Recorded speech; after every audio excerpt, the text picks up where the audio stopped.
Salam sejahtera bagi kita semua, jemaat yang dikasihi Tuhan. Bersyukur kepada Tuhan Yesus karena setiap kita boleh merespon undangan Tuhan untuk boleh bersama-sama datang di rumah Tuhan, untuk boleh menyembah dan memuliakan nama Tuhan. Bahkan kita boleh bersyukur bersama-sama kalau hari ini Provinsi Sulawesi Utara Tuhan anugerahkan lagi 1 tahun usia boleh genap ke 58 tahun. Untuk itu mari saat ini kita meneduhkan hati kita sejenak di hadapan Tuhan. Kita mau sungguh-sungguh datang di hadapan Tuhan untuk boleh bersyukur kepada Tuhan untuk setiap kebaikan dan cinta kasih Tuhan bagi setiap kita. Mari dalam ibadah kita mempersiapkan hati kita. Kita angkat pujian dari KPTK 309 ayat 1 sampai 3. Bapa di surga, hatiku bersyukur.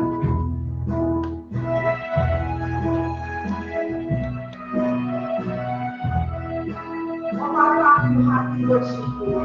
Bapakku hatiku bersyukur. Bapa di surga, hatiku bersyukur. Bapa surga, hatiku bersyukur. Ku cinta, ku hormat, ku sujud padamu.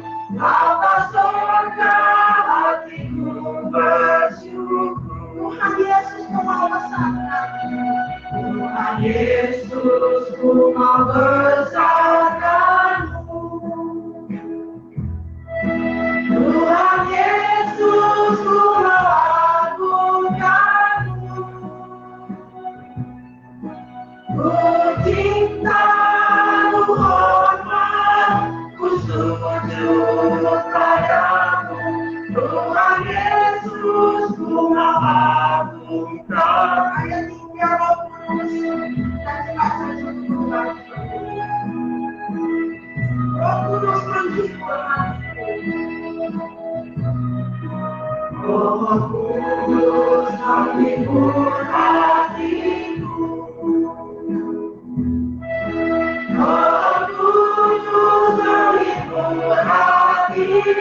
Cintamu hormat padamu. Ku cinta, ku hormat, ku sujud padamu. Roh Kudus menghibur hatiku.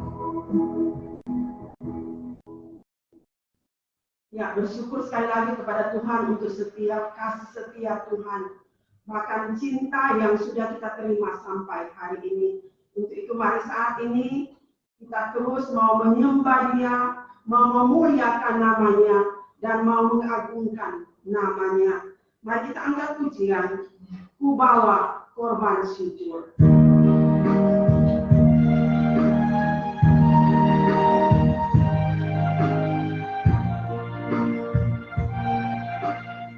Saat masuk ke hadirat-Mu,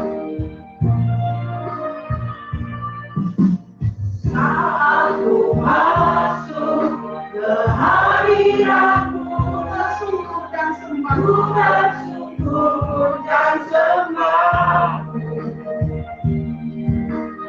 Ku persembahkan korban syukurku yang terbaik bagimu. Saat ku masuk ke hadirat-Mu, saat ku masuk ke hadirat-Mu, ku bersungguh dan sembah.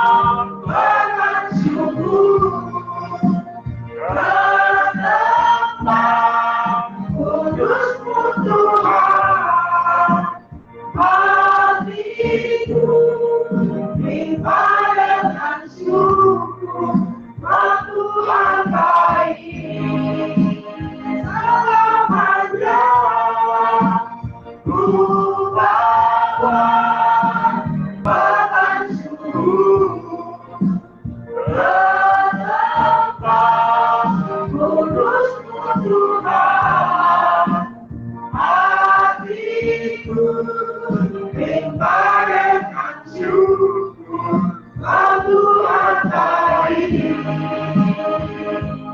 Oh, lalu harta ini.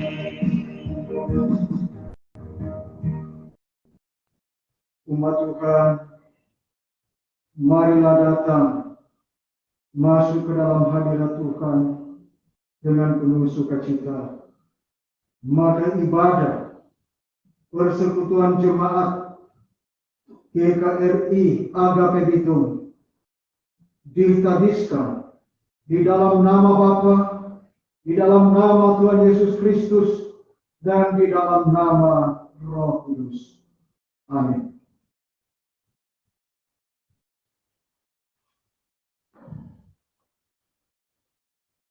Jemaat yang dikasihi Tuhan masih tetap berdiri. Mari kita terus mau memuji dan memuliakan nama Tuhan. Karena Dia, Tuhan Yesus yang baik. Rahmat-Nya selalu baru buat setiap kita. KPPK 63 maupun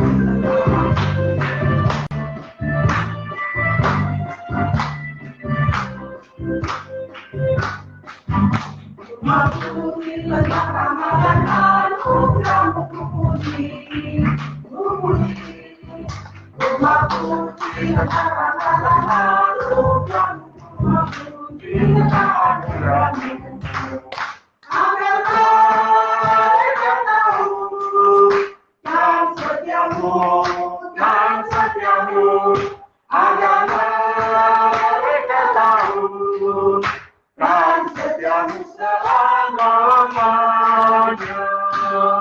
Rumah puji tentang Ramadan anugerah-Mu puji, rumah puji tentang Ramadan anugerah-Mu puji tentang anugerah-Mu. Jemaat masih kita tetap memuji dan memuliakan nama Tuhan karena Dia Tuhan yang selalu baik dalam kehidupan kita. Mari kita angkat pujian. Pujilah Tuhan yang baik buat kita, yang baik buat jemaat semua.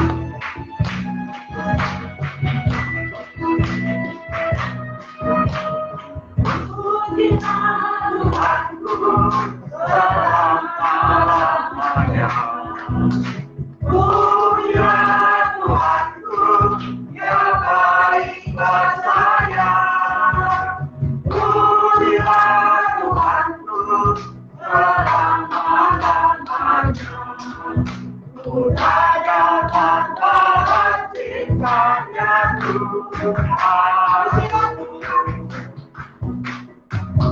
Pujilah Tuhanku selama-lamanya. Pujilah Tuhanku yang baik buat saya. Pujilah Tuhanku selama-lamanya.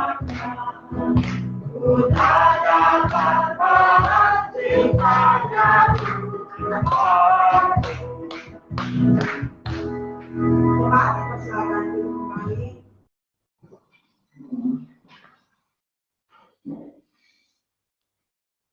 Hari ini Tuhan memberikan kita kesempatan untuk boleh datang bersama-sama di hadapan hadirat-Nya.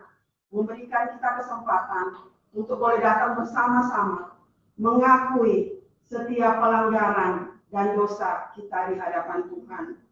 Mazmur 139 ayat 23-24 berkata, selidiki aku ya Allah dan kenalah hatiku. Ujilah aku dan kenalah pikiran-pikiranku. Lihatlah apakah jalanku serong dan tuntunlah aku di jalan yang kekal. Mari dalam persiapan kita angkat pujian selidiki aku.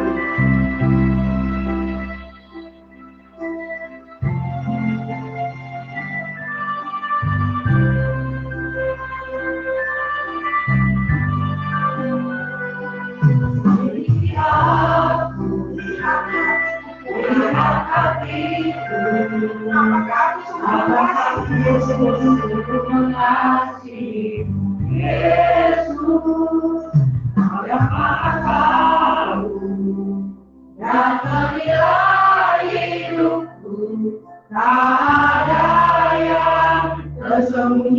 bagimu. Aku lihat kebaikanmu yang tak pernah di hidupku. Ku berjuang sampai akhirnya, kau dapati aku tetap setia. Jemaat yang dikasihi Tuhan, marilah kita merendahkan diri di hadapan Tuhan Allah dan mengaku setiap dosa kita dan memohon agar Dia yang akan menyucikan hati dan pikiran kita dan memohon pengampunan dari Tuhan. Mari masing-masing kita berdoa di hadapan Tuhan dan singers akan mengirim kita yang pujian ini.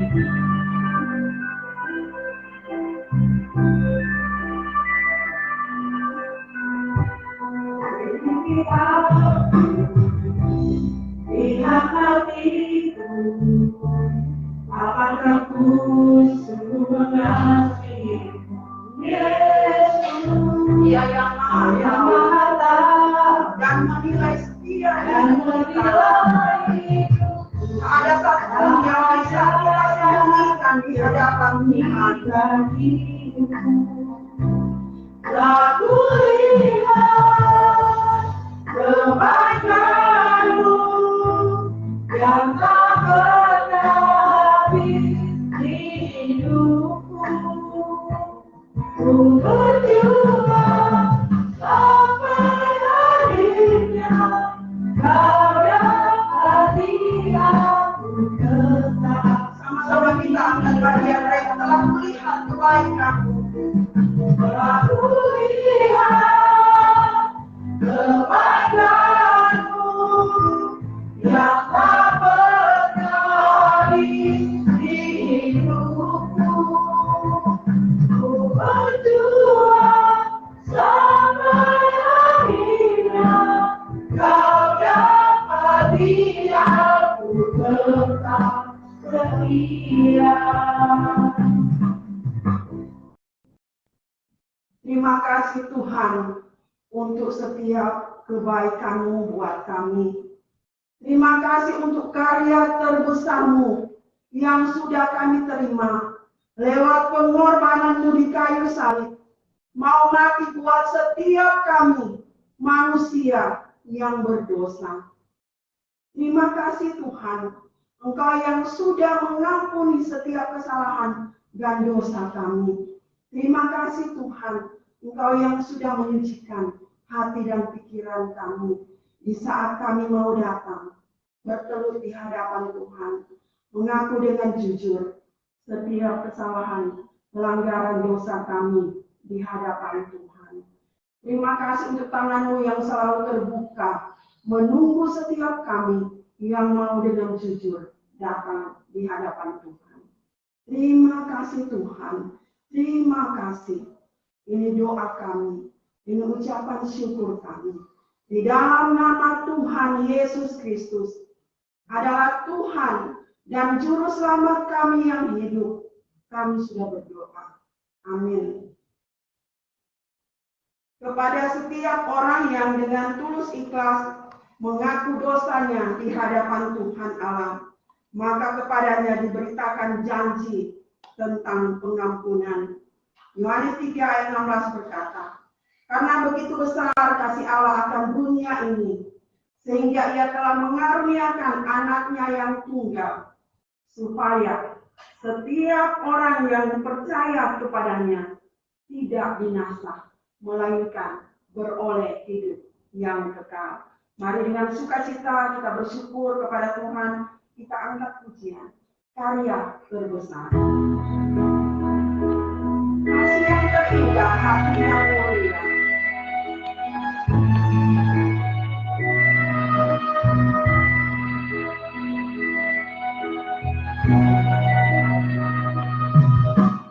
Kasih yang terindah,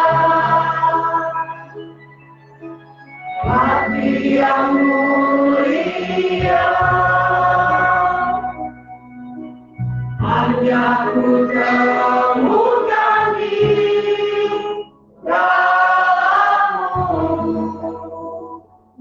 Yesusku, pujian dari hatiku, selalu di setiap waktuku. Tiada pernah berubah kasih-Mu, Karya terbesar, karya terbesar dalam hidupku, pengorbananku yang selamatkanku. Engkaulah harta yang tak ternilai, yang ku miliki dan ku hargai. Yesus Engkau bukan bumi.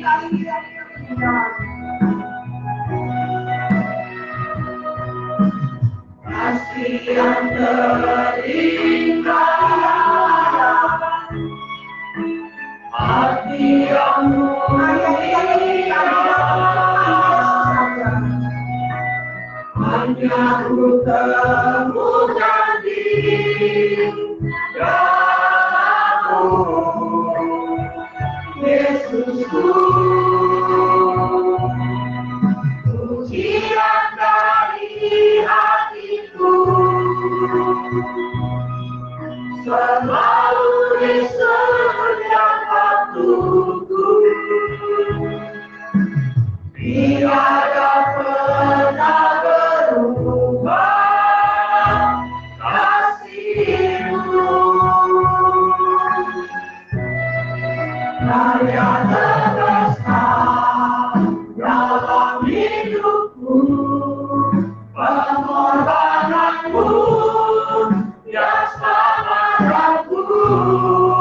Engkaulah harta yang tak ternilai, yang ku miliki dan ku hargai. Yesus Engkau bukan bumi. Yesus Engkau bukan bumi. Yesus Engkau bukan Yesus Engkau bukan bumi. Yesus Engkau bukan bumi. Jemaat yang dikasihi Tuhan, tiba saatnya kita akan mempersiapkan hati kita untuk boleh dibentuk oleh Tuhan, diteguhkan lagi lewat kebenaran firman Tuhan yang nanti akan disampaikan oleh hambanya Evangelis Julius Wani STH dalam persiapan. Mari kita angkat pujian, bagaikan bejana, siap dibentuk.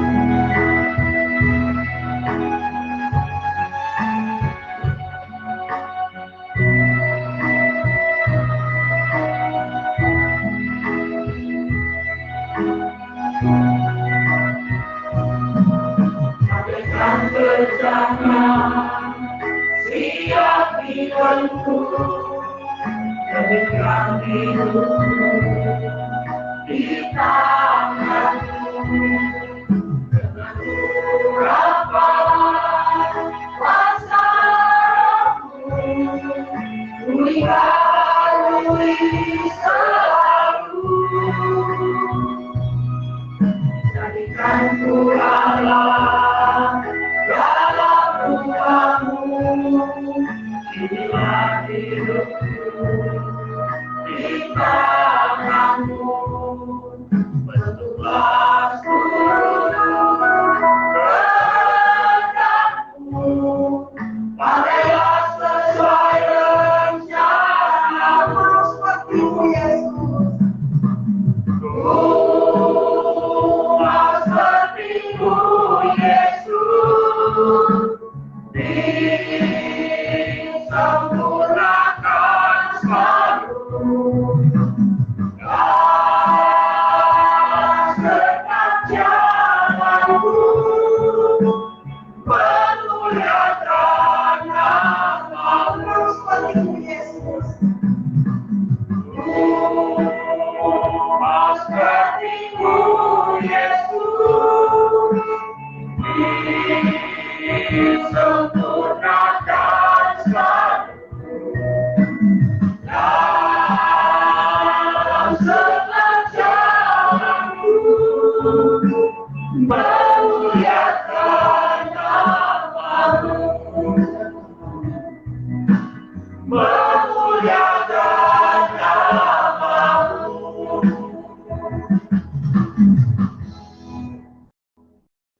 Mari kita siapkan hati kita untuk dengar firman Tuhan. Kita berdoa.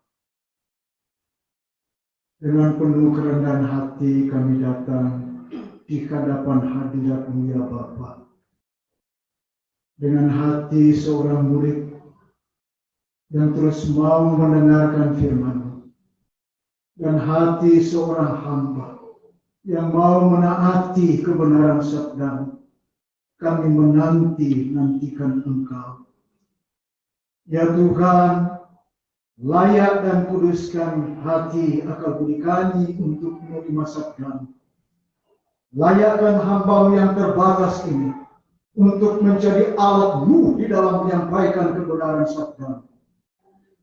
Berbicaralah kepada kami Bapa, karena kami sudah siap untuk mendengar. Di dalam nama Tuhan Yesus Kristus kami berdoa. Haleluya. Amin. Shalom.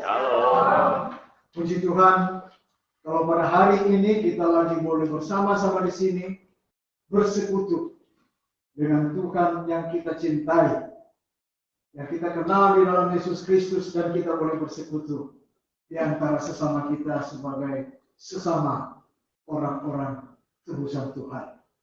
Tadi kita sudah menyanyi, memuji, menyembah, dan mengagungkan Dia. Itu artinya hati kita, roh kita, jiwa kita terangkat untuk memuliakan Dia. Maka saat ini Tuhan yang akan bicara kepada kita melalui firman Tuhan yang tertulis, yang pada kesempatan ini berbicara tentang persembahan persepuluhan. Ini sudah ada di tema ini.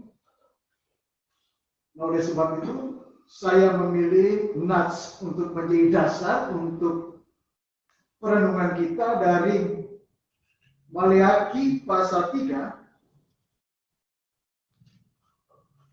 Mari kita membuka Maleakhi pasal 3 ayat yang ke-6 sampai dengan ayat 12.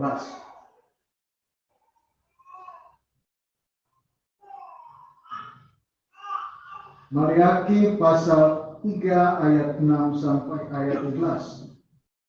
Kami akan membaca ayat yang benar. Bapak Ibu Saudara membaca ayat yang ganjil, kita silih berganti. Firman Tuhan di bawah tema perikop pembayaran persembahan persepuluhan, menyenangkan hati Allah.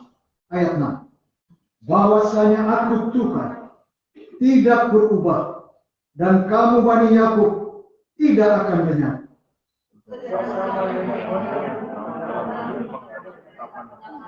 Dan tidak memeliharanya. Kembalilah kepadaku, maka aku akan kembali kepadamu. Tapi kamu berkata dengan cara baik-baik kami harus kembali. Bolehkah manusia menipu Allah? Namun kamu menipu aku. Tetapi kamu berkata, dengan cara bagaimanakah kami menipu engkau? Mengenai persembahan persepuluhan dan persembahan khusus. Kamu telah berkata, tetapi kamu masih menipu aku. Ya kamu seluruh bangsa. Bawalah seluruh persembahan persepuluhan itu ke dalam rumah perbendaharaan, supaya ada persediaan makanan di rumahku. Dan pujilah aku, firman Tuhan semesta alam. Apakah aku tidak membukakan bagimu tingkap-tingkap langit dan mencurahkan berkat kepadamu sampai berkelimpahan? Aku akan menarik bagimu dalam Alkitab, supaya jangan direvisi yang asli padamu, dan supaya jangan berkumpul dan tidak berdoa bagimu. Firman Tuhan semesta alam. Maka segala bangsa akan menyebut kamu berbahagia, sebab kamu ini akan menjadi negeri kesukaan. Firman Tuhan semesta alam. Demikianlah pembacaan firman Tuhan. Berbahagialah orang yang membaca atau mendengarkan firman Tuhan kemudian menyimpan dalam hati serta melakukan dalam kehidupannya sehari-hari. Nah, tentunya berbicara tentang persembahan persepuluhan bagi kita bukan sesuatu yang baru. Ada yang sudah melakukannya, tapi mungkin ada juga orang Kristen yang belum melakukannya. Bagi mereka yang sudah melakukannya adalah orang-orang yang karena mereka betul memahami kebenaran firman Tuhan, sehingga mereka melakukan itu sebagai bentuk ketaatan terhadap firman Tuhan yang mereka pahami. Ada mungkin orang yang melakukan tetapi kurang memahami pemahaman dan kebenaran firman Tuhan mengenai persepuluhan, sehingga ketika pun ia membawa persembahan persepuluhan tidak secara terang, tetapi kadang dikasih, kadang tidak. Karena kurangnya pemahaman tentang persepuluhan. Tapi ada orang Kristen juga yang tidak memberikan persepuluhan. Karena memang dia tidak mengerti apa persembahan persepuluhan itu. Atau ada orang Kristen berpikir bahwa persembahan persepuluhan itu hanya orang-orang Yahudi atau orang-orang Yudaisme yang hidup pada waktu perjanjian lama. Kan kita ini sudah dalam perjanjian baru, tidak perlu lagi kasih persepuluhan seperti orang-orang Yahudi di zaman Musa atau di zaman perjanjian lama. Ada mungkin orang berpikir juga dari segi ekonomi, kalau saya mau kasih persepuluhan dari gaji saya, kalau dihitung-hitung saya terima gaji, dihitung dengan pengeluaran, ini surah uklok. Kalau kita mau kasih keluar persepuluhan, kasih persembahan ke Tuhan, nanti sudah mencukup. Sehingga akhirnya dia khawatir. Dia kurang beriman bahwa Tuhan sanggup untuk memelihara dia kalau dia menaati kebenaran firman Tuhan. Nah, sehingga ada orang yang berpikir seperti itu tidak memberikan persepuluhan. Nah, apa kata firman Tuhan mengenai persembahan persepuluhan? Nah, tadi kita sudah membaca firman Tuhan dari Meleaki pasal yang ketiga. Nah, Meleaki ini seorang nabi yang berbicara dari antara para nabi. Dialah yang terakhir di zaman perjanjian baru. Merupakan nabi terakhir perjanjian baru. Dan kitab Meleaki ini merupakan kitab terakhir dari perjanjian baru. Pada waktu Meleaki ini mulai bernubuat, menyampaikan firman Tuhan, bangsa Israel pada waktu itu mereka sudah kembali dari pembuangan di Babel. Jadi mereka sudah kembali dari pembuangan di Babel. Janji Tuhan untuk memulihkan kembali dari pembuangan di Babel sudah dipenuhi. Bait Allah sudah didirikan. Kemudian aktivitas ibadah di dalam bait Allah sudah berjalan seperti biasanya. Mereka juga sudah memahami kebenaran firman Tuhan. Karena Taurat atau hukum Allah sudah diajarkan oleh Ezra sebagai seorang imam, ahli kitab, di mana dia mengajar firman Tuhan kepada orang-orang Israel yang kembali dari pembuangan. Jadi mereka sudah mengerti, termasuk mereka juga sudah mengerti dan memahami tentang persembahan persepuluhan. Tetapi dalam kenyataannya, bangsa Israel sudah pulih secara fisik, tetapi secara rohani, secara iman mereka belum sungguh-sungguh pulih dalam hubungan mereka dengan Tuhan. Karena ternyata di zaman Maleaki masih ada banyak dosa-dosa yang terjadi. Misalnya dosa yang menghina Tuhan. Nah, kalau kita baca di pasal-pasal pertama, dosa menghina Tuhan apa? Nah, ketika para imam-imam ini membawa persembahan korban, persembahan berupa binatang di rumah Allah, mereka membawa binatang-binatang yang cacat, binatang yang timpang, binatang yang sakit, bahkan ada binatang rampasan. Kalau kita baca di pasal-pasal sebelumnya. Padahal untuk dipersembahkan kepada Tuhan, di dalam aturan hukum Allah harus memberikan itu korban binatang yang tidak bercacat celah. Karena Allah itu adalah Allah yang perlu dihormati, Allah yang perlu dihargai. Sehingga kalau kita memberikan kepada Dia harus yang terbaik. Tapi justru para imam-imam ini membawa persembahan, korban-korban binatang-binatang cacat. Ini kan merupakan satu penghinaan bagi Tuhan, satu pelecehan. Nah kemudian, di antara orang-orang Israel terjadi pengingkaran terhadap janji pernikahan. Karena orang-orang Israel banyak yang mereka sudah menikah, mereka ceraikan istrinya, mereka cari perempuan, dan ironisnya dari suku-suku yang lain dengan kepercayaan kepada dewa-dewa. Mereka jatuh dalam dosa persinahan. Dan kemudian di sini kita bicara tentang persepuluhan.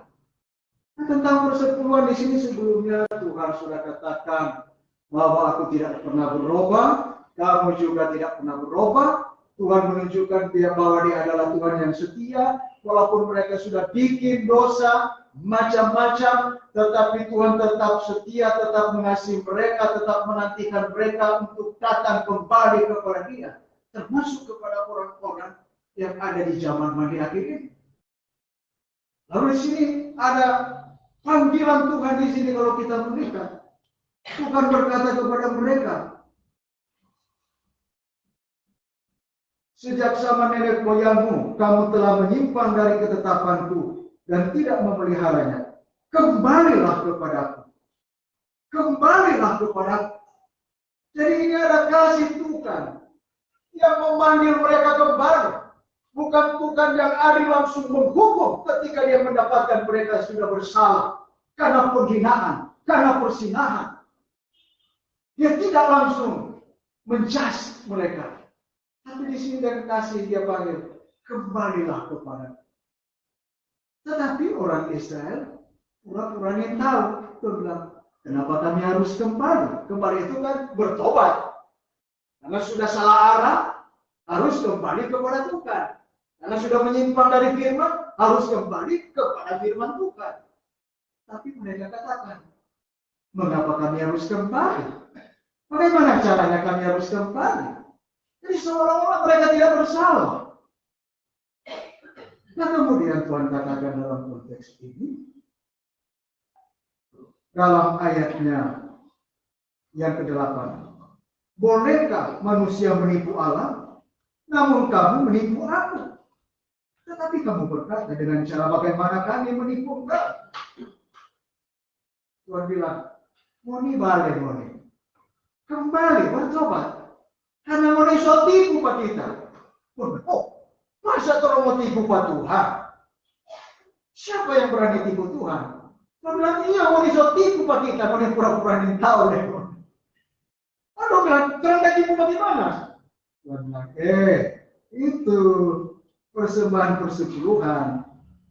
Dengan cara bagaimanakah kami menipu kau? Mengenai persembahan persepuluhan dan persembahan khusus.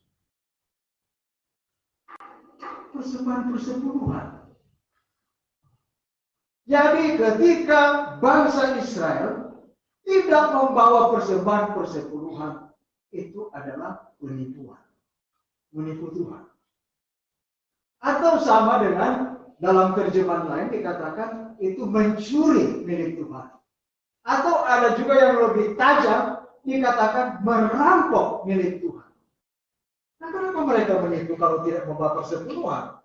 Mengapa mereka mencuri milik Tuhan atau merampok milik Tuhan kalau tidak membawa persepuluhan? Karena apa?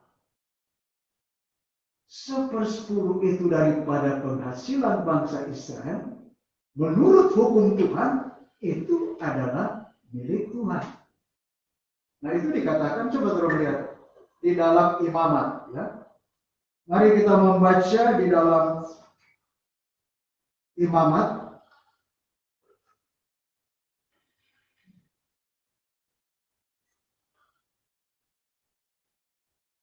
pasal 27 ayat 30. Imamat pasal 27 ayat 30.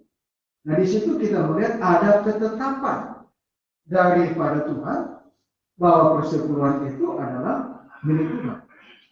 Imamat 27 ayat 30 di situ dikatakan, demikian juga segala persembahan persepuluhan dari tanah, baik dari hasil benih di tanah maupun dari buah pohon-pohon, adalah milik Tuhan.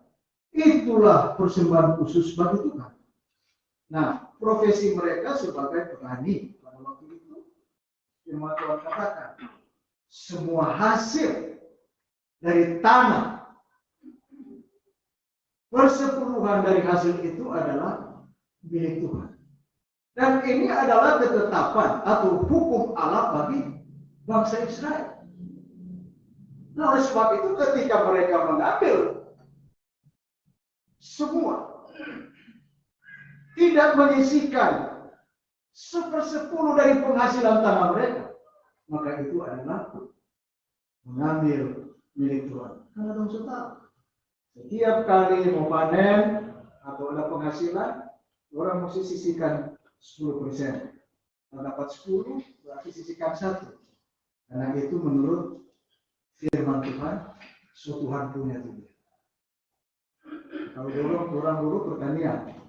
Nah, mungkin kalau sekarang kan bukan cuma pertanian. Ada orang yang kerja kantoran, ada orang yang punya toko, punya warung. Nah, jadi dari penghasilan itu diambil 10%.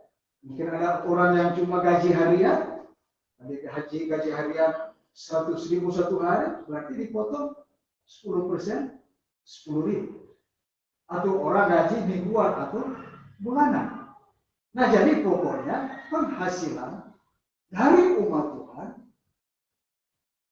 diambil 10%, menurut ketentuan firman Tuhan itu adalah milik Tuhan. Nah, oleh sebab itu ketika bangsa Israel, dan di sini dikatakan seluruh bangsa Israel, seluruh, bukan cuma 1-2 orang, tidak membawa persepuluhan, Tuhan katakan kalian menipu aku.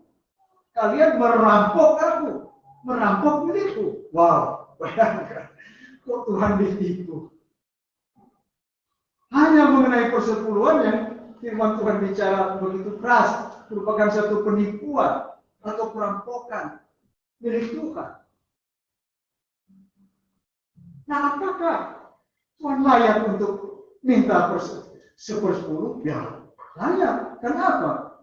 Firman Tuhan katakan di dalam Mazmur pasal 24 ayat 1. Mari kita lihat Mazmur pasal 24 ayat 1. Siapa kau sampai Tuhan minta persepuluhan? Mazmur 24 ayat 1 situ dikatakan, Tuhan yang mempunyai bumi serta segala isinya, dan dunia serta yang diam di dalamnya. Wow. Jadi kalau teman melihat sebenarnya bukan cuma 1/10, Tuhan punya semua. Bumi serta segala isinya. Bumi serta segala isinya berarti semua manusia juga milik Tuhan. Berarti semua kekayaan alam yang ada di bumi ini, apakah tumbuhan, apakah kekayaan di laut, kekayaan di bumi, binatang, atau kekayaan yang dimiliki manusia melalui usaha-usaha, itu juga sebenarnya milik Tuhan. Dan Tuhan katakan bumi dan seluruh isinya adalah milik Tuhan. Semua. Tapi Tuhan cuma minta 10%. Nah, kemudian mungkin orang berpikir, ya memang sih milik Tuhan. Tapi kita kan yang bekerja, kita yang berjerih payah, kita pakai modal, kita pakai suar lala, kita pakai perjuangan, sampai ini ada. Kok masih mau dibagi lagi? Lalu mau dibagi Tuhan bikin apa di 10% ini? Tuhan kan so punya semua, supaya maka ya, masa Tuhan perlu doi? Maka Tuhan perlu doi untuk makan, apa Tuhan perlu doi untuk transportasi? Apakah Tuhan punya duit untuk bangun rumah, untuk biaya kesehatan seperti manusia? Masa minta 10%? Ini kan usaha saya. Kemudian kita melihat di dalam Ulangan yang ke-8 ayat 17 sampai 18. Ulangan 8 ayat 17 sampai 18.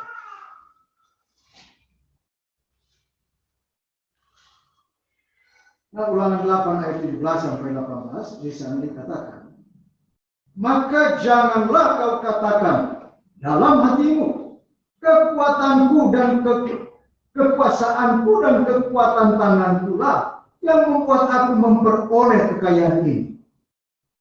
Tetapi haruslah engkau ingat kepada Tuhan Allahmu, sebab Dialah yang memberikan kepadamu kekuatan untuk memperoleh kekayaan, dengan maksud meneguhkan perjanjian yang diikrarkannya dengan sumpah kepada nenek moyangmu seperti sekarang ini. Nah, jadi kalau ada orang firman Tuhan katakan bahwa dengan kekuasaanku, dengan kekuatanku, maka aku boleh memperoleh semua apa yang kumiliki ini. Tuhan bilang, jangan. Karena kita, itu kekuatan yang anak punya itu, kita dah kasih. Kita dah kasih kekuatan, kita dah kasih modal, kita dah kasih hikmat, kita dah kasih kecerdasan. Supaya dengan hikmat kecerdasan itu yang saya berikan, dengan kekuatan saya berikan untuk fisik tangan untuk bekerja, dengan modal yang engkau miliki, engkau bisa mengelola itu, sehingga engkau bisa memiliki sesuatu, bisa memiliki uang, bisa memiliki harta, bisa memiliki kekayaan. Jadi itu bukan semata-mata karena kekuatan. Cuma kalau aku ambil kekuatan, aku ambil hikmat, aku ambil modal, apa yang bisa kau berbuat? Kalau engkau nol, maka engkau tidak bisa berbuat apa-apa. Oleh sebab itu manusia tidak boleh terlalu sombong dan egois lalu berkata, semuanya ini karena kehebatanku. Padahal Tuhan yang menganugerahkan kekuatan, kemampuan, hikmat, modal, sehingga kita bisa memperoleh kekayaan. No, kekuatan. Sehingga kita bisa mengelola itu, sehingga bisa menghasilkan uang dan lain-lain sebagainya. Yang berasal daripada Tuhan. Masa Tuhan minta 10%. Sekarang, apa dan 10% itu dia? Nah, mari kita lihat. Nah, kenapa kita memberikan 1/10 untuk Tuhan, dan itu adalah milik Tuhan, supaya orang percaya belajar takut akan Tuhan. Nah, ini dia, supaya dia belajar takut Tuhan, bahwa ternyata semua ini pakai milik Tuhan, sebagai rasa takut saya, hormat kepada Tuhan, ya kita sisihkan 10% untuk Tuhan. Nah, itu dikatakan dalam Ulangan 14 ayat 22-23. Mari kita lihat lagi. Ulangan 14 ayat 22-23.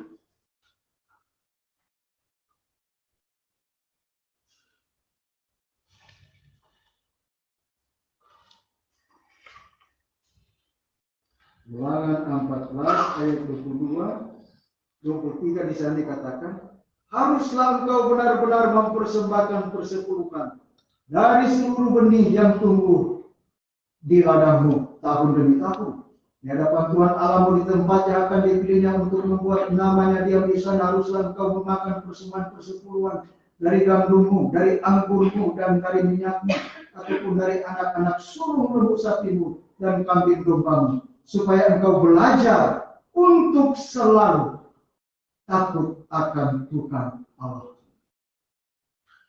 Jadi memberikan persepuluhan itu menunjukkan bahwa kita masih ingat Tuhan, kita tidak lupakan Tuhan, bahwa kita tahu segala sesuatu berasal daripada Tuhan, sehingga kita memberikan persepuluhan sebagai milik Tuhan, sebagai rasa takut dan gentar kita, rasa hormat kepada Tuhan yang sudah memberikan segala-galanya bagi kita.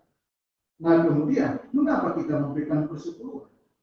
Ya, kita memuliakan Tuhan dengan harta kita. Amsal 3 ayat 9. Mari kita melihat Amsal 3 ayat 9. Di sana dikatakan, muliakanlah Tuhan dengan hartamu dan dengan hasil pertama dari segala penghasilanmu. Jadi ini cara kita untuk memuliakan Tuhan. Tuhan sudah memberkati kita. Tuhan adalah Tuhan kita yang patut kita sembah dan kita muliakan. Nah, oleh sebab itu salah satu cara kita untuk hidup memuliakan Tuhan yaitu dengan harta kita. Jadi harta bukan hanya untuk kepentingan, kepuasan, kemakmuran, kesenangan saya. Ya Tuhan memang percayakan untuk kita nikmati berkat itu untuk kelangsungan hidup kita, untuk peningkatan kehidupan kita, untuk kesejahteraan, untuk kemakmuran, untuk kebaikan kita. Oleh sebab itu Tuhan berikan kepada kita. Tetapi kita tidak bisa melupakan Tuhan yang sudah memberikan itu. Oleh sebab itu kita persembahkan untuk mempermuliakan nama Tuhan dengan cara mempersembahkan itu. Bahkan kita mempersembahkan tubuhmu sebagai persembahan yang hidup, yang kudus dan yang berkenan kepada Tuhan untuk memuliakan Tuhan. Seluruh hidup kita tubuh. Tetapi untuk dia Tuhan minta 10% saja. Nah kemudian, mengapa kita harus memberikan persepuluhan? Apa kepentingan Tuhan di sana? Nah dalam Maliaki pasal 3 ayat 10 tadi dikatakan, bawa seluruh persembahan persepuluhan itu ke dalam rumah perbendaharaan, supaya ada persediaan makanan di rumahku. Nah bawa tuh persembahan itu ke rumah perbendaharaan, supaya dikatakan ada persediaan makanan di rumah. Persediaan makanan di rumahku berarti ini untuk kepentingan Tuhan. Bukan Tuhan yang memakan dia. Tetapi untuk membiayai pekerjaan Tuhan. Supaya ada biaya, ada dana untuk pekerjaan Tuhan di rumah Tuhan. Di rumah gereja, di bait Allah, atau di dalam pelayanan-pelayanan. Nah oleh sebab itu persepuluhan dipakai untuk kegiatan itu. Ada makanan. Tetapi makanan itu bukan Tuhan, maksudnya mau membiayai itu kegiatan pelayanan-pelayanan yang adalah kepentingan kerajaan Allah, kepentingan sorga, kepentingan di ladang Tuhan. Maka kita memberikan persepuluhan. Bagaimana pelayanan akan jalan kalau tidak ada dana? Kita butuh misalnya gedung, kita butuh operasional untuk kegiatan-kegiatan pelayanan. Nah oleh sebab itu perlu ada topangan. Para pekerja perlu topangan dana untuk kehidupan mereka di dalam melaksanakan tugas pelayanan yang Tuhan percayakan kepada mereka. Nah kemudian sekarang kepada siapa persepuluhan itu diberikan? Mari kita melihat Bilangan 18 ayat 21 dan 24. Bilangan 18. Nah ini kita banyak buka firman Tuhan ya, karena kita mempelajari kebenaran firman Tuhan yang berbicara tentang persepuluhan. Bilangan 18 ayat 21 dan ayatnya yang ke 24.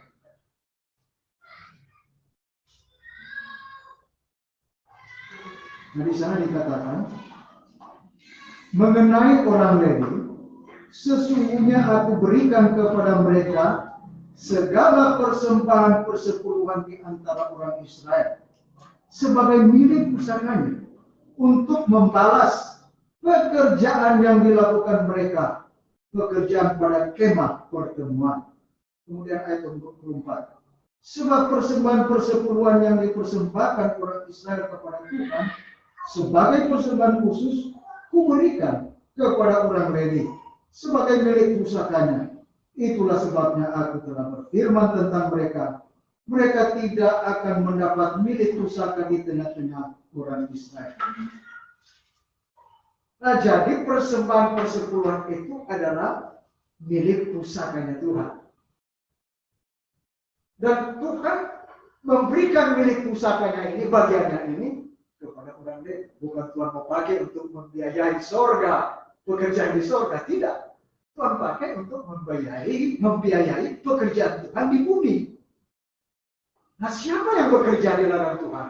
Yaitu para orang Lewi yang bekerja di bait Allah, yang kehidupan sehari-harinya yaitu fokus untuk pekerjaan Tuhan, untuk pelayanan. Dan ingat, orang Lewi ini sengaja Tuhan tidak kasih milik pusaka. Nah, ketika bangsa Israel masuk ke tanah Kanaan dari Mesir, mereka ada 1 juta lebih. Ada 12 suku. Pada waktu mereka mau merebut masuk ke tanah Kanaan, Tuhan sudah menetapkan bahwa setiap suku dari 12 suku Israel ini ada daerah-daerah area untuk menjadi milik pusaka. Jadi milik pusaka Yehuda, milik pusaka Ruben, milik pusaka Isaskar, milik pusaka Simon. Dan orang Lewi tidak dapat milik pusaka. Yang lain adalah milik pusaka. Tanah untuk mereka dirikan rumah, tanah untuk mereka buka lahan, untuk perkebunan, untuk pertanian, untuk peternakan. Tapi orang Lewi tidak dapat. Jadi orang Lewi mau hidup bagaimana? Nah, orang Lewi ini tersebar di antara suku-suku yang lain. Dan orang Lewi ini fokus untuk pekerjaan di rumah Tuhan. Nah, bagaimana mereka harus hidup? Nah, oleh sebab itu, Tuhan yang Maha Bijaksana, pada akhir 3 tahun, engkau harus mengeluarkan segala persembahan persepuluhan. Nah, jadi di sini orang Lewi dan juga orang-orang asing, karena orang asing ini mereka tidak juga punya sumber pendapatan, janda dan juga yatim piatu. Mereka juga mendapatkan bagian dari persepuluhan, tetapi tidak rutin seperti orang Lewi. Malah di sini dikatakan 3 tahun sekali. 3 tahun sekali untuk diberi makan kepada para janda-janda dan yatim piatu, membantu untuk supaya mereka yang kekurangan makanan oleh karena miskin bisa dikasih makan. Nah, di sini katakan 3 tahun sekali. Ini berarti tidak rutin. Kalau orang Lewi itu rutin, penghasilan tiap bulan diberikan kepada mereka. Janda-janda ataupun yatim-yatim bisa mendapatkan juga bagian daripada itu, tetapi 3 tahun sekali. Menurut firman Tuhan katakan. Tapi di pihak lain kita tahu kan ada pelayanan diakonia. Nah, pelayanan diakonia ini untuk membantu orang-orang yang berkekurangan bukan diambil dari persepuluhan, tetapi dari persembahan-persembahan yang lain yang sifatnya persembahan kasih. Kalau firman Tuhan katakan adalah persembahan kasih, bukan diambil dari persepuluhan. Boleh diambil dari persepuluhan, tetapi sifatnya tidak rutin, tapi sifatnya dalam waktu-waktu tertentu. Kalau ini 3 tahun malah dikatakan. Nah, jadi di sini kita melihat bahwa itulah persembahan persepuluhan buat orang Lewi, tapi bisa juga untuk janda dan orang miskin, supaya di rumah perbendaharaan, kata firman Tuhan, ada tersedia biaya untuk membiayai pekerjaan Tuhan, khususnya para pekerja-pekerja di ladang Tuhan. Nah, bagaimana cara kita mengumpulkan? Nah, caranya yaitu firman Tuhan katakan tadi, dibawa ke rumah perbendaharaan. Nah, kalau ada gereja-gereja tertentu, itu langsung dikasih kepada ketua jemaat. Gereja-gereja yang sifatnya kongregasional itu biasanya seperti itu. Kalau misalnya gereja-gereja Pentakosta itu dikasih langsung kepada ketua jemaat, kepada gembala.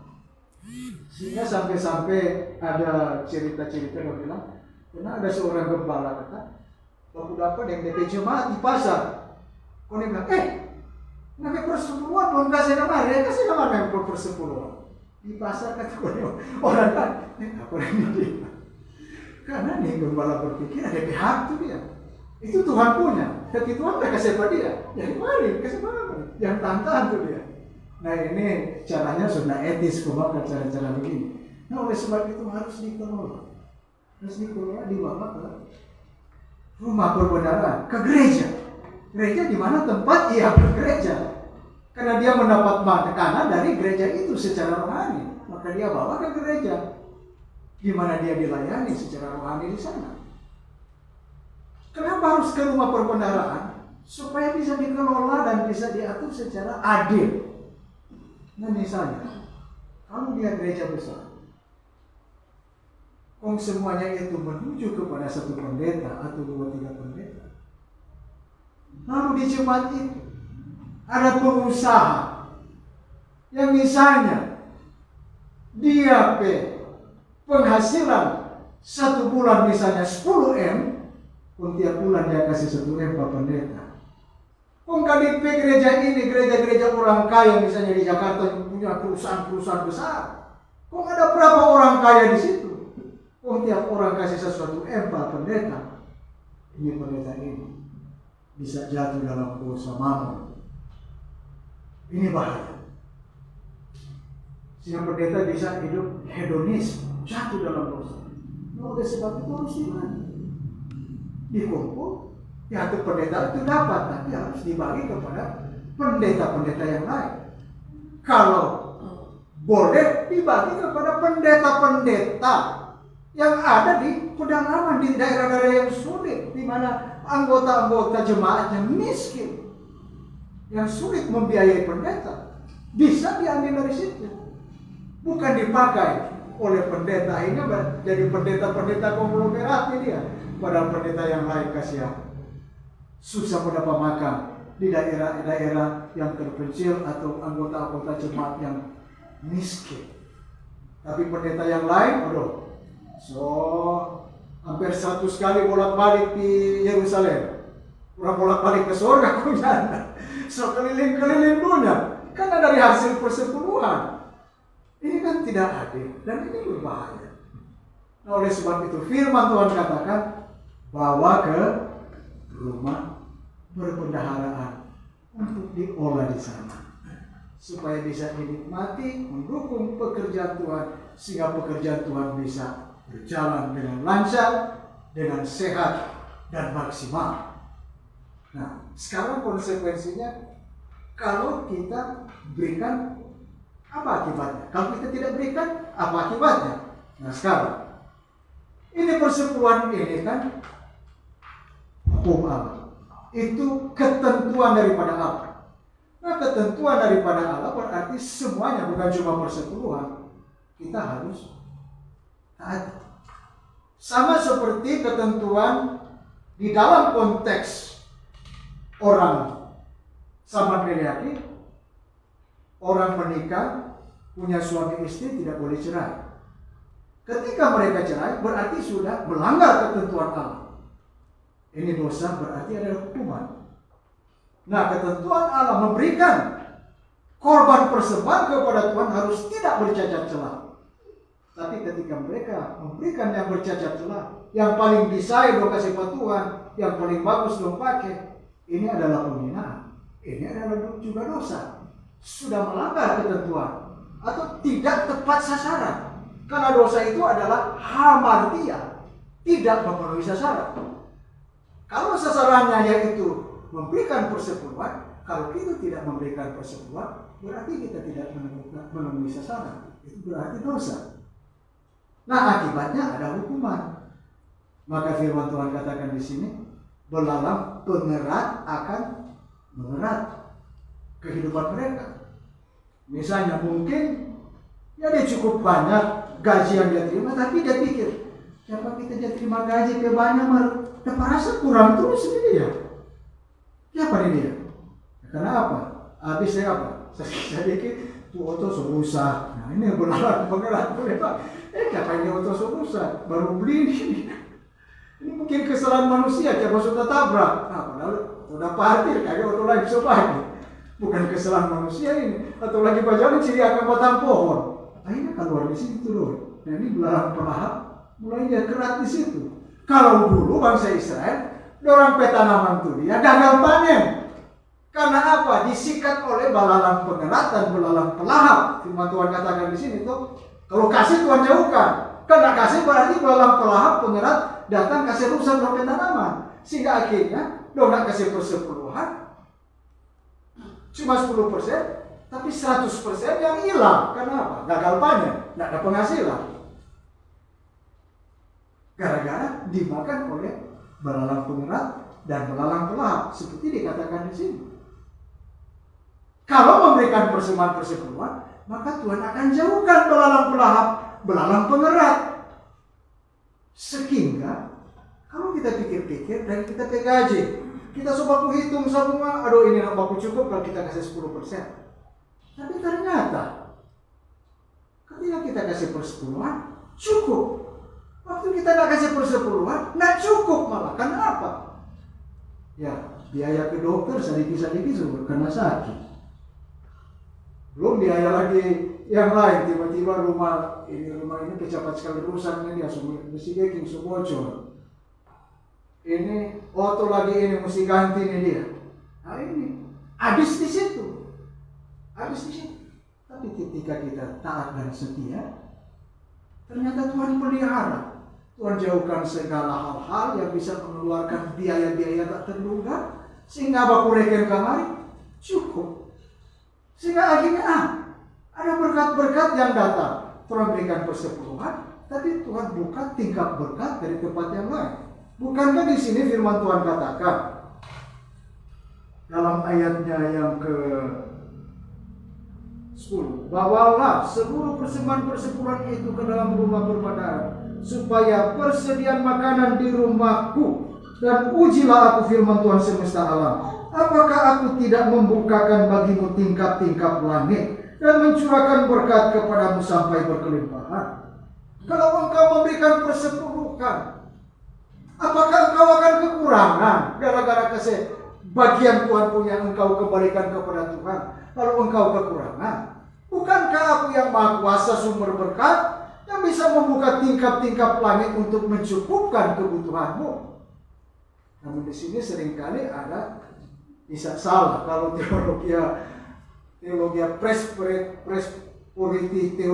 teologi kemakmuran, dia bilang Tuhan kasih misalnya 10%, dia berbuah 100%.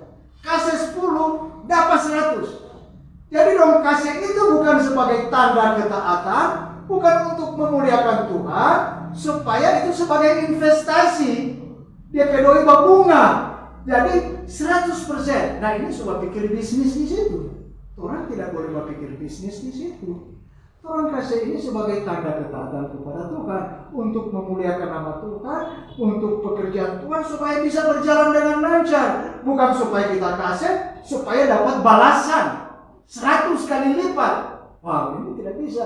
Ini tidak bisa investasi Pak Tuhan, bilang Tuhan kasih lipat ganda seperti itu. Tuhan katakan, dia katakan tingkap langit dia buka, dalam arti kalau kita kasih, kita tidak akan berkekurangan, tapi kita akan berkecukupan, berkelimpahan. Tetapi bukan menimbulkan niat hati yang salah bahwa kita berkasih untuk bisnis. Kalau kita berkasih berpikir untuk bisnis 100 kali lipat seperti orang menginvestasi, investasi bodong atau apa dan lain-lain sebagainya, tapi ternyata tidak betul. Tetapi di sini kita melihat biasanya orang yang berpikir seperti itu orang yang serakah. Tapi kalau kita kasih dengan tulus, dengan murni, supaya betul-betul Tuhan dimuliakan, supaya pekerjaan Tuhan semakin luas, bukan berpikir bisnis. Dan Tuhan tidak akan membiarkan kita. Dan firman Tuhan katakan bahwa orang akan menyebut engkau bahagia karena ada kesukaan. Kenapa bahagia? Kita bahagia karena kita mengikuti firman Tuhan, karena kita taat kepada Tuhan. Kalau kita tidak taat kepada Tuhan, kita akan tertekan. Kita tahu, aduh, kita ini tidak tepat sasaran. Kita ini sudah merampok. Kita ini sudah tipu Tuhan. Tapi kalau kita kasih, kita tidak tipu Tuhan. Justru kalau kita taat kepada Tuhan, maka hidup kita berkenan kepada Tuhan. Karena kita mengikuti sesuai apa yang Tuhan inginkan. Bukankah firman Tuhan berkata, berbahagialah orang yang mendengar dan melakukan firman-Nya. Maka kita akan berbahagia kalau kita dengar tentang persepuluhan, kemudian kita sisihkan, betul-betul kasih dengan tulus ikhlas kepada Tuhan. Maka kita pun akan berbahagia karena diberkati oleh Tuhan. Maka marilah kita mulai belajar memberikan persepuluhan. Bagi yang memberikan persepuluhan, tetap setia memberikan persepuluhan, karena pasti Bapak Ibu bisa bersaksi yang memberikan persepuluhan dipelihara oleh Tuhan. Amin. Pasti itu. Nah, saya sejak bertobat, saya kasih persepuluhan. Dapat kamar doi, potong 10% kasih. Sejak saya bertobat. Dapat doi misalnya waktu itu kan berapa itu? Doi 1,5 masih sama dengan 10.000 sekarang. Di tahun-tahun 80 itu. Disisihkan, tapi dalam pengalaman saya selama ini Tuhan senantiasa mencukupkan kebutuhan dengan cara Tuhan. Nah, satu kali ada seorang pemuda yang mau cari kerja, dia datang Pak Pendeta. Dia bilang, Pak Pendeta, kita ini lulus sarjana, wong semua cari kerja, baru meminta pendeta doakan Pak kita. Oh pendeta, kalau kita dapat kerja, kita berkomitmen, itu persepuluhan kita mau kasih karena itu Tuhan punya. Jadi kita mau kasih persepuluhan kalau sudah bekerja. Kemudian pendeta doakan ini anak muda ini. Lalu dia datang, pendeta, kita sudah bekerja. Oh puji Tuhan, kenapa kita mau bagi itu persepuluhan? Dia kasih ke pendeta. Nah waktu itu dia kerja. Di zaman itu dapat 1 juta. Jadi dia kasih ke pendeta 100.000. Habis itu lama-lama dia gaji tambah naik lagi. 1 juta, 2 juta, 200.000 dia kasih. 3 juta, 300.000, 5 juta, 500.000, 10 juta, 1 juta. Dia mulai berpikir, sudah harus dia kasih dia. 1 juta dia. Kalau 100.000 masih boleh atau 200. 1 juta dia kasih ini dia 10%. Ini kenapa pendeta bagi? Pendeta, kita bergumul. Oke. Waktu kita dapat gaji 1 juta kita kasih 10% 100.000 belum dapat rasa. Sampai 500.000 pun tak kasih 5 juta gaji mulai merasa. Setelah susah 10 juta, kok mau kasih 1 juta? Sudah merasa 1 juta ini. Kok bagaimana? Dia bilang, aduh dia sudah ragu. Untuk kita bilang begini, kalau nggak ragu, nanti kita doakan deh supaya yang dapat gaji turun 1 juta supaya anak kasih cuma 100.000. Nah jadi ini bahaya keserakahan manusia ya. Itu karena keserakahan. Kalau kita memang tahu kebenaran firman Tuhan, kita ikuti apa yang Tuhan berikan kepada kita, sesuai kasih karunia yang Tuhan berikan kepada kita, itu yang kita kembalikan kepada Tuhan. Sesuai kasih karunia. Kita tidak memberikan melebihi kasih karunia. Walaupun memang ada orang-orang tertentu yang kasih bukan cuma 1/10. Ada yang kasih 50%. Ada yang kasih 70%. Ada tuh perusahaan Colgate itu dari Amerika itu. Tuh sabun Herbalife itu atau apa gigi itu Colgate itu. Pemilik perusahaan itu kasih 70%. Bukan 10%. Sebenarnya Tuhan cuma minta 10% bagiannya. Tetapi orang pun kasih seperti itu karena betul-betul dia mau mendukung pekerjaan Tuhan, tak pun berkekurangan. Nah oleh sebab itu, mari kita membawa persepuluhan kepada Tuhan. Maka kita akan bersuka cita karena kita mengikuti apa kata firman Tuhan. Tuhan akan menjauhkan kita dari belalang pengelap dan pelahap. Dan Tuhan pasti akan mencukupkan kebutuhan-kebutuhan kita walaupun kita sisihkan 10% untuk Tuhan. Biarlah firman Tuhan ini boleh menjadi berkat. Mari kita satu berdoa. Bapa di surga, kami bersyukur oleh karena kasih karunia-Mu, sehingga kami boleh ada di dunia ini sebagai pribadi. Oleh karena kasih karunia-Mu, maka kami boleh diselamatkan oleh pengorbanan Tuhan Yesus Kristus di kayu salib. Oleh karena kasih karunia-Mu, kami boleh berada dalam keadaan sehat. Kami ada kekuatan, kami ada hikmat untuk mengelola apa yang Tuhan percayakan kepada kami. sehingga boleh mendatangkan penghasilan dalam kehidupan kami. Dan kami tidak mau katakan bahwa semuanya itu karena kehebatan kami, tapi kami mau katakan bahwa semuanya itu oleh karena kasih karunia dan anugerah Tuhan. Oleh sebab itu, ketika Engkau menetapkan sesuai kebenaran firman Tuhan untuk memberikan persepuluhan, ajarlah kami untuk menaatinya. Jikalau kami sudah secara tetap memberikan, biarlah kami tetap setia memberikan, karena kami percaya Tuhan tidak pernah akan membuat kami kekurangan. Tuhan pasti senantiasa akan mencukupkan kebutuhan-kebutuhan kami. Bagi kami yang tidak tetap, yang tidak konsisten, bisa memberikan atau bisa tidak, ajar kami untuk taat, memberikan dengan setia, dengan tetap. Bagi kami yang belum memberikan, ampuni kami ya Tuhan, dan tolong kami untuk dengan rela, dengan tulus, boleh menyisihkan apa yang menjadi milik Tuhan sesuai kasih karunia yang Tuhan berikan kepada kami, supaya dengan demikian kami boleh hidup sebagai orang percaya yang takut Tuhan, yang memuliakan Tuhan dengan harta kami, yang mendukung pekerjaan Tuhan, dan menaati firman Tuhan.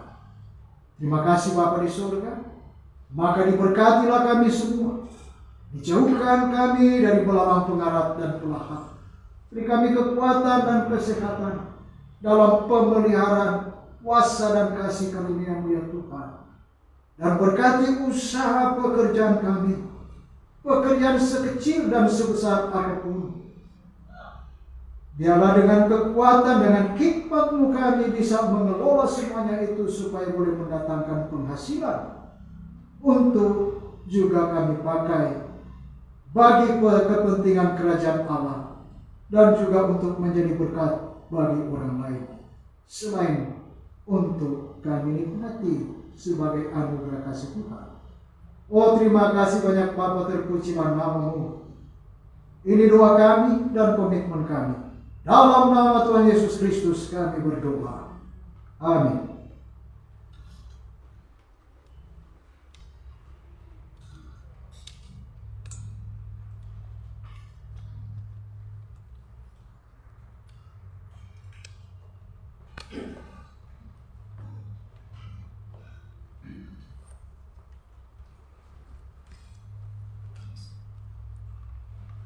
Jemaat yang dikasihi Tuhan, saya jemput kita semua bangkit berdiri bersama dengan orang percaya di seluruh abad dan tempat. Kita akan ikrarkan pengakuan iman kita menurut pengakuan iman rasuli demikian.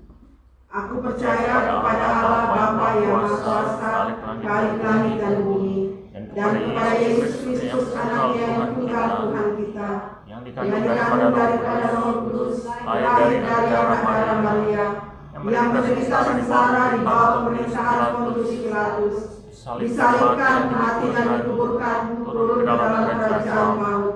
Pada hari yang ketiga bangkit pula dari antara orang mati, naik ke surga, duduk di sebelah kanan Allah Bapa yang Maha Kuasa, dan akan datang dari sana untuk menghakimi orang yang hidup dan mati. Aku percaya kepada Roh Kudus, gereja kudus dan am, persekutuan orang kudus, pengampunan dosa, kebangkitan tubuh dan hidup yang kekal.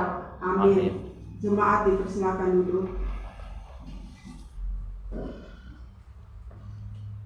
Kita akan mendengarkan persembahan pujian dari kaum wanita GKRI Agape Bitung.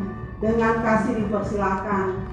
Sekali lagi diundang seluruh kaum wanita GKRI Agape Bitung.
Terima kasih persembahan pujian dari kaum wanita. Tuhan Yesus memberkati. Kita akan memberikan persembahan syukur kita kepada Tuhan. Mari kita memberi yang terbaik kepada Tuhan dan dengan penuh sukacita sambil mengingat firman Tuhan dalam Mazmur 54 ayat 8 berkata, dengan rela hati aku akan mempersembahkan korban kepadamu, bersyukur sebab nama-Mu baik ya Tuhan.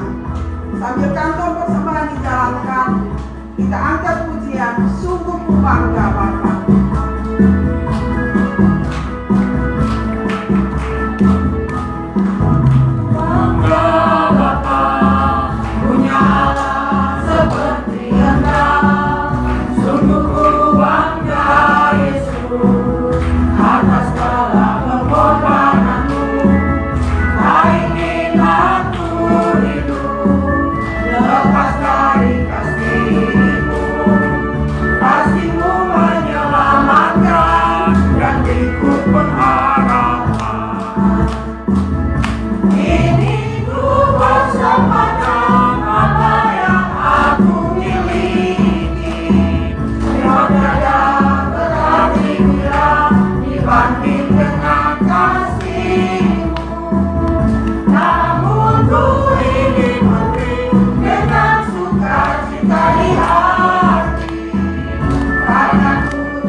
Mari kita berdoa. Ya Tuhan, bangga kami punya Allah seperti Engkau, karena kami boleh merasakan cinta-Mu, kasih-Mu tiap-tiap hari dalam kehidupan kami, yang terus menuntun, memberkati kami semua Tuhan, dengan kesehatan, kekuatan, hikmat Tuhan di dalam kehidupan kami pribadi, keluarga kami, bahkan terlebih bagi gereja Tuhan, jemaat GKI AKBP itu. Kami bersyukur punya Tuhan seperti Engkau, sehingga kerinduan kami tiap-tiap waktu kami boleh menyenangkan hati Tuhan. Tapi dalam proses itu Tuhan, kami memang harus terus-menerus dibentuk Tuhan dan firman Tuhan. Sebagaimana firman-Mu yang boleh Engkau sampaikan lewat hamba-Mu, menulis Bapak Juli Suhani, yang mengingatkan kami akan bagaimana kami mempersembahkan yang terbaik bagi Tuhan untuk pelayanan yang ada di tengah-tengah dunia ini. Tuhan, kami seringkali lalai alpa Tuhan di dalam menjalankan. Tetapi biarlah kami mau menyenangkan Tuhan, mau menjadi seturut dengan kehendak-Mu untuk melakukan perintah-Mu Tuhan, ketetapan-Mu Tuhan yang tertulis di dalam Alkitab. Kami butuh Tuhan, butuh kekuatan Tuhan untuk rela Tuhan mempersembahkan yang terbaik bagi nama Tuhan. Teguhkan firman-Mu ini Tuhan, bahkan berkati hamba-Mu yang boleh menyampaikan kebenaran firman Tuhan. Berkati Bapak Yulis bersama dengan istri, anak-anak, bahkan pelayanan yang Tuhan percayakan bagi dia, diberkati oleh Tuhan. Pakai dia lebih karena lagi untuk kemuliaan nama Tuhan. Terima kasih Tuhan. Berkati semua kami jemaat-Mu di dalam kehidupan kami, di dalam setiap usaha kerja kami. Diberkati Tuhan. baik kami yang bekerja sebagai pegawai, pekerja Tuhan, di tengah-tengah usaha, toko, warung yang ada, bahkan berbagai macam usaha yang dilakukan, diberkati Tuhan. Yang masih bergumul dengan pekerjaan, Tuhan kiranya membukakan berkat jalan Tuhan sehingga boleh ada pekerjaan yang ada. Kami serahkan ke dalam tangan Tuhan. Yang bergumul dengan sakit penyakit, Tuhan kiranya melawat sehingga ada pengharapan kekuatan Tuhan. Di tengah kelemahan, kekuatan Tuhan boleh sungguh-sungguh nyata dan boleh dipulihkan di dalam nama Tuhan Yesus Kristus. Yang bergumul dengan kehidupan keluarga, suami, istri, anak, orang tua, Tuhan juga terus melawat kami sehingga hanya nama Yesus yang sanggup melepaskan kami dari berbagai pergumulan, yang menguatkan kami sehingga kami tidak lari, kami tidak mencari jalan keluar yang lain selain daripada Tuhan. Kami menyerahkan ke dalam tangan Tuhan gerejamu ini, di dalamnya ada hamba Tuhan, majelis, komisi-komisi, pastor yang ada, diberkati Tuhan. Kami boleh bergandengan tangan di dalam pelayanan yang ada bagi kemajuan pekabaran Injil, pelebaran kerajaan Tuhan yang ada di dunia ini. Kami boleh menjadi saksi Tuhan, menjadi terang Tuhan. Dan di dalam gumul kami, kerinduan kami untuk lebih memperluas secara fisik Tuhan gereja ini, Tuhan buka jalan lewat tim kerja yang ada, dan di dalam usaha pengadaan tanah Tuhan juga yang membukakan berkat-berkat Tuhan, sehingga itu semua boleh terwujud di dalam kasih karunia yang Tuhan berikan bagi kami semua. Terima kasih Tuhan, kami serahkan dalam tangan Tuhan pekerjaan misi pun terus tidak luput dari kerinduan dan doa kami. Tuhan berkati pekerjaan misi yang ada, bahkan lebih khusus yang kami kerjakan Tuhan di bagian kami lewat gereja ini, menjangkau orang-orang yang ada di penjara, menjangkau anak-anak Tuhan Yesus, baik yang ada di rusun, yang ada di tempat-tempat tertentu. Tuhan buka jalan sehingga kami boleh menjangkau Tuhan setiap orang Tuhan bagi kemuliaan nama Tuhan Yesus Kristus. Bahkan bangsa dan negara kami ini juga terus kami bawa ke dalam tangan Tuhan. Biarlah Tuhan yang berkati secara khusus Kota Bitung boleh merayakan sukacita syukur, bahkan juga bukan cuma di Kota Bitung, di beberapa tempat di tanah Minahasa ini rasakan syukur dan sukacita atas berkat kasih Tuhan. Diberkati Tuhan sehingga ucapan syukur ini benar-benar nyata hanya untuk Tuhan, bagi kemuliaan nama Tuhan, bukan bagi kemegahan kami, bukan diri kami, tetapi segala sesuatu hanya bagi nama Tuhan Yesus Kristus. Terima kasih Tuhan, kami bersyukur, syukur berkat Tuhan yang besar bagi kami memberikan persembahan syukur. Tuhan kuduskan setiap persembahan itu, baik persembahan syukur, persembahan yang kami berikan di setiap minggu, bahkan persembahan persepuluhan. Tuhan berkati persembahan bagi pengadaan tanah gereja. Tuhan berkati boleh dikelola dengan baik bagi juga pekerjaan pelayanan yang ada. Terima kasih Tuhan, kami menaikkan setiap syukur dan permohonan kami hanya di dalam nama Yesus Kristus yang sudah mengajar kami doa Bapa kami yang akan kami doakan bersama. Bapa kami yang di surga, kerajaan-Mu di surga, dari kami manusia, susun kami, surga kami,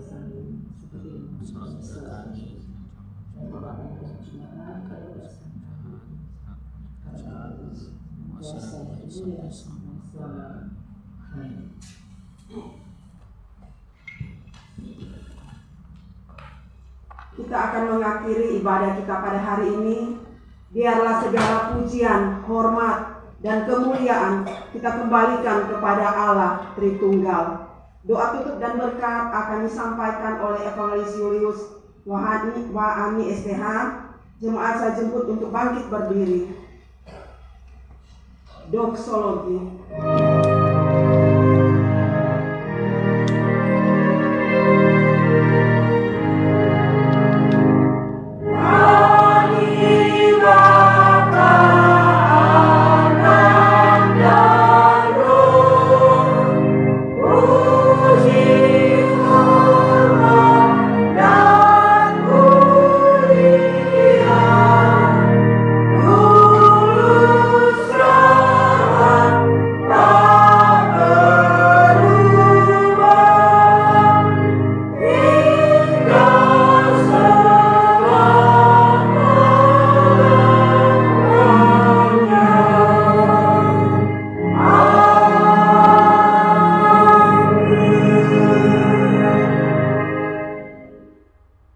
Anugerah dan damai sejahtera Allah yang mengatasi segenap pengertian akan melindungi hati dan pikiran saudara.